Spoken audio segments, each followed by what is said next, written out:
Welcome, ladies and gentlemen. Your host, the Raven, here, bringing you some more Neverwinter action. This time we have Illusionist Gambit Master. I was doing the clerics in your stronghold. The cleric gives out quests every day. One of them is do a random skirmish. That's what we're doing. I picked random skirmish, and lo and behold, it was Illusionist Gambit Master.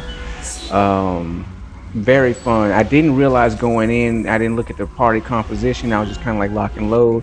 But every time I do this, I'm determined to get gold. There's a really awesome rewards if you're able to get gold. How this match plays out.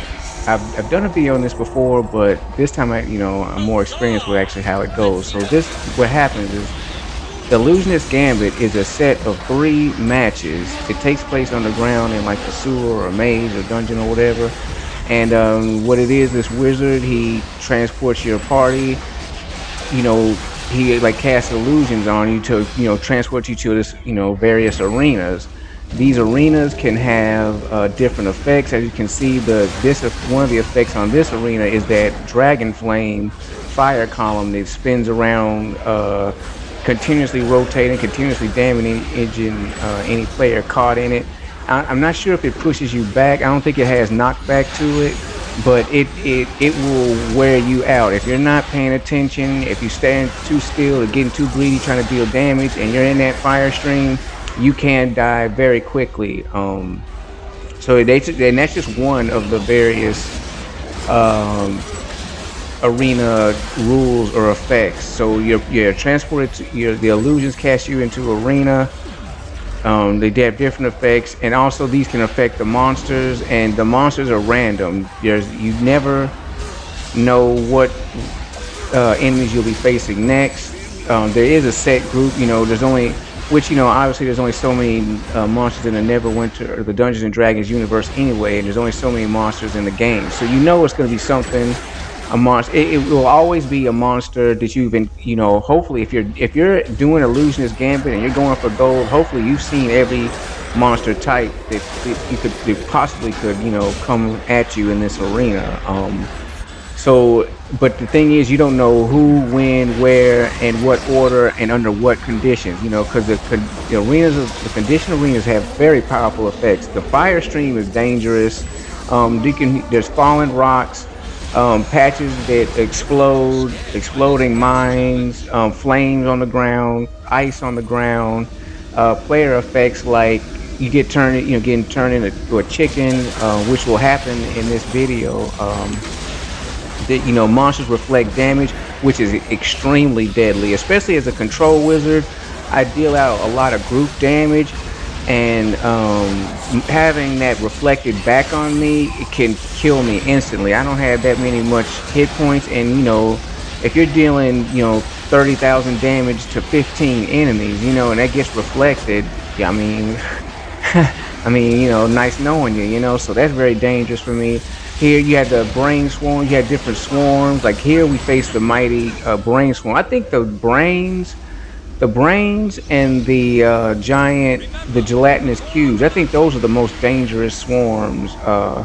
Pinatas can be dangerous also. But yeah, definitely those brains. I was really glad, and it wasn't till after I completed this trial that I noticed that our party makeup, it was all DPS and crowd control. We don't have a healer, we don't have a tank, and the damage is all ranged. There's no like great weapon fighter type DPS. You know what I mean? So it's all like range of spellcasters or whatever. Well, except for ranger isn't a spellcaster, but it's a ranger. But it's mostly majority is range damage. You know what I mean? And spell casting. So it's like that's a very fragile party. Especially not any party without a cleric. It has to be extra careful. Without a guardian fighter or great weapon fighter, that's little, not as bad as not having a cleric, like because clerics make a huge difference just with their presence or whatever. But you know what I'm trying to say. Clerics are really important. The other classes, it's like they don't matter, but they can be interchangeable or whatnot. That's what I'm trying to get at. So But this, especially for the challenges you face, because like a lot of monsters, like frost giants or some other type of giant creature that can't be controlled or can't, be held back with spells. Like that's the one thing. Like us, the control wizard that I'm playing, and the scourge warlocks and the ranger, we can stun and hold back, certain monsters, but some of them they just you can't hold them with spells. And like if you're on, if you're fighting like 2, 3 ice giants and you are a team of spellcasters in range, you could get crushed easy, if you get overwhelmed. So it was hair raising the whole time. I was on the edge of my seat, but I really like that. That's why I picked. I like Illusionist Gambit. I think they did a really, really good job. Also, the rewards are good. If you get gold, you it's well worth it. Not just for the trade. Salvaging. I like to salvage like the ring. You get a companion item at random, and if it's not something that's more powerful for my companion that would already have, I salvage it. So there's that, plus there's astral diamonds, especially if it comes up as the random skirmish you get from the cleric quest, which is, what's going on in this video. It's just, I really enjoy it. The randomness of it, the way it keeps you on your toes, the hecticness of it, and there was such a sense of hecticness because it's like there was a part of me that was aware that there was a lot, there was scourge warlocks. Like I'm a spellcaster, so I know there's at least one, and I know there's at least one scourge warlock because you see the fire going around. You know what I mean? So and you hear the effects, but it just takes you a minute to compute that no, it's all scourge warlocks and one ranger. Oh, and I saw the ranger because you see the bow and arrow, so it's a CW, a ranger, and a scourge warlock. But I didn't know there was no great weapon fighter, no guardian fighter, no cleric, no oathbound paladin. So very crazy. And here I'm using soul sight. Whenever you see the screen turn this color, that's the soul sight artifact. I do 30% more damage, I believe, to all targets, or what I think. I don't know if it's a single cast or if it AoE. I'm not sure. The wording on it says target, but I'm like, I hope it just doesn't work on one enemy, because that would be kind of bummy. I need to Google that. I need to Google that, but hopefully, I'm assuming it works. With as an effect, like any creatures or whatever within your sight, you do 30% more damage to it or whatever, or according to the artifact strength. I just recently got it from a friend. I'm very grateful to her. She's an awesome friend.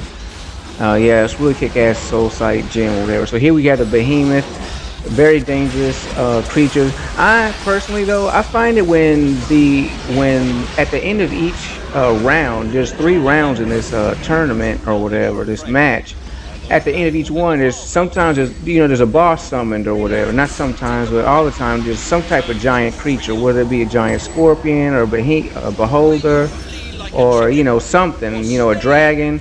I always find those to be easier than the parts leading up to it, because the parts leading up to it, it's like you don't know what.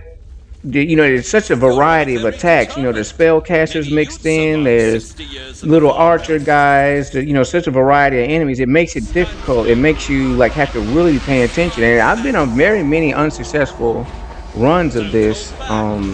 It's hard. It's like, and even for the experience, like you can make a mistake and go down. Like you get lazy. You don't read the arena conditions. And like reflect damage is on, something like that, and then you just get pulverized. Or like here these orbs of destruction are active, or orbs of annihilation, spheres of annihilation, I think they're called. Like if you're once again you're caught in the range of one of those orbs, doing a move, or you've been stunned by an ogre or something like that.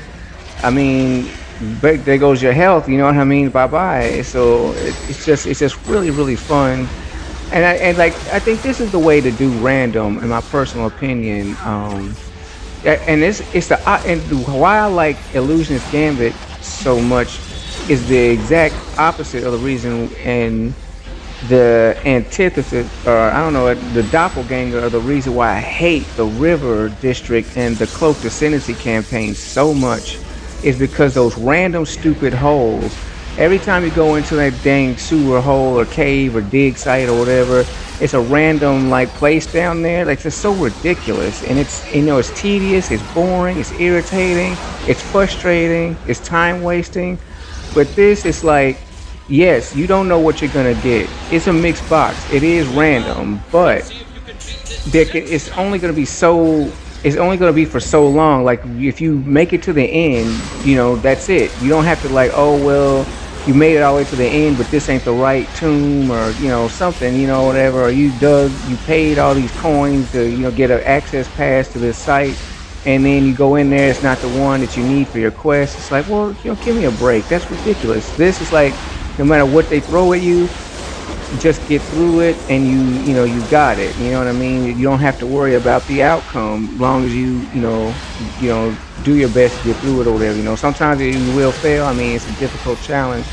Um, but hey, that's what part of it. So like Spears of Annihilation, plus the fact that Baylors can do. I mean, the different attacks of the enemies really test your knowledge of the game. Like I really, that's another reason why I like it, is because you can always have someone, like you can start an account and like maybe give it to someone or pay someone to play the character or whatever, get all the stuff, and not know nothing. You can be really, really powerful and not know anything about the game. You don't know the attacks of the monsters.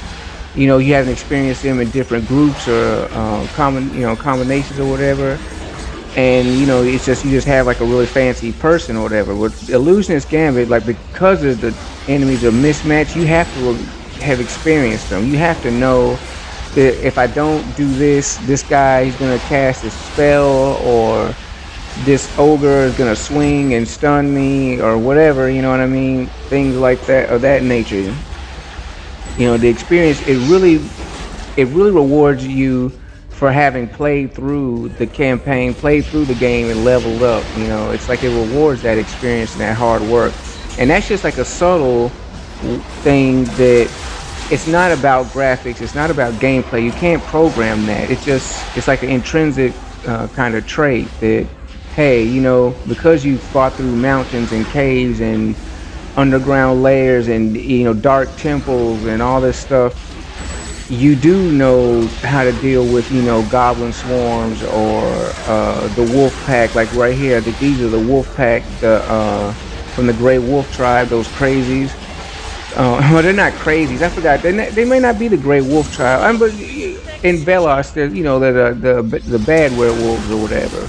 So like if you skip Velosk, or what I'm saying, like you took over someone else's account or whatever. There's so many different means of bypassing the main content, to a person who just really is endeavoring to just skip, doing it or whatever.